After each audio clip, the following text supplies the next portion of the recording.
আবার একটি নতুন রেসিপি নিয়ে আপনাদের বাসায় চলে এলাম। পুঁই শাক, কচু, আলু আর চিংড়ি শুটকি দিয়ে রেসিপিটা শুরু থেকে শেষ পর্যন্ত দেখবেন। গরম হয়ে গেছে, দিচ্ছি পেঁয়াজ কুচি, লাল হয়ে গেছে, দিচ্ছি আদা রসুন বাটা, ভালো করে আদা রসুন বাটাটা ভেঙে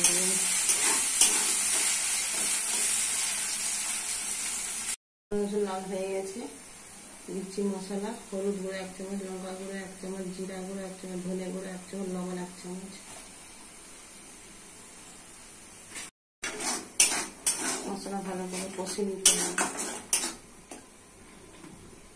মশলা কষা হয়ে গেছে, দিচ্ছি চিংড়ি শুটকি, ভালো করে কষে নিতে হবে মশলাটাকে। চিংড়ি শুটকি কষা হয়ে গেছে, দিচ্ছি কচু, ভালো করে কষে রান্না করে নিতে হবে। কচুগুলো কষা হয়ে গেছে, দিচ্ছি পুঁই শাক,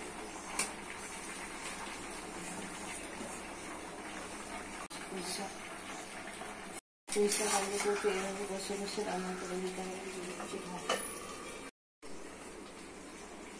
সকাল সিদ্ধ হয়ে গেছে পুঁই শাক, আলু কুচি, দিচ্ছি জল, দিচ্ছি গরম মশলা,